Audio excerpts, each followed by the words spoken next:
वाटेश्वर सारख्या पवित्र मंदिरात आपण एक आपल्या पवित्र विचारांची माळा गुंफण्यासाठी इथं एकत्र आले आहोत।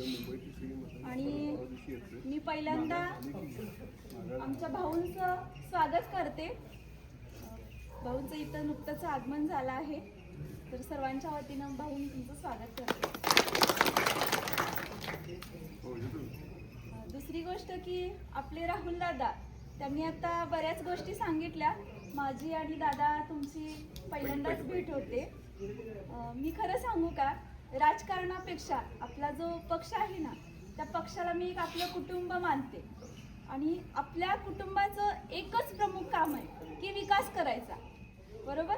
आपल्याला काही इथं कोणाशी स्पर्धा करायची नाही। सगळ्यात महत्त्वाचा जो आपला पक्षाचा अजेंडा आहे की विकास करायचा आहे, तर हा आपण पुढं राबवायचा आहे।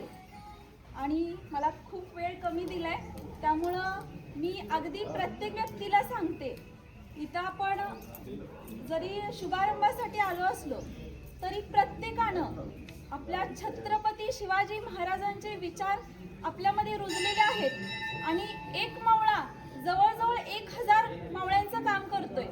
तशा पद्धतीनं आपण प्रत्येकानं काम करायचंय। जसं की विटेवर वीट रचून भिंत तयार होते, विटेवर वीट रचून भिंत किंवा घर तयार होते। त्यातली एक जरी वीट ढासळली तरी ते घर पडतं किंवा भिंत ढासळती। जेवढा उमेदवार महत्त्वाचा आहे, कुटुंब प्रमुख महत्त्वाचा आहे, तेवढाच अगदी शेवटचा छोटा कार्यकर्ता असेल तो सुद्धा महत्त्वाचा आहे। त्यामुळं प्रत्येकानं आपल्या कुटुंबातलं कार्य आहे असं समजून काम करायचं आहे आणि फुल एनर्जीनं। कारण कसं असतं, एकीचं बळ ही आपण लहानपणीपासून गोष्ट ऐकत आलोय। इथं एक काठी जर लगेच मोडता येते आणि 10 काठी एकत्र केल्या तर तो गठ्ठा आपण मोडू शकत नाही। तसं प्रत्येकानं एकत्र राहून आपल्याला सोबत राहून काम करायचं आहे, एवढंच सांगते।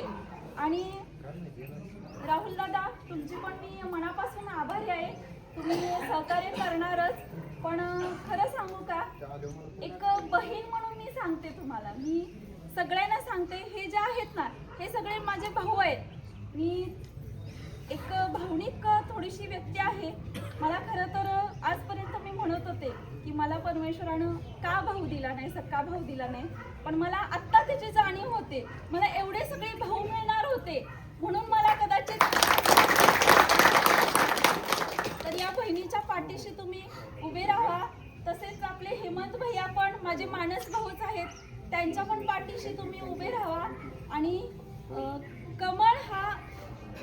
कमळ हे चिन्ह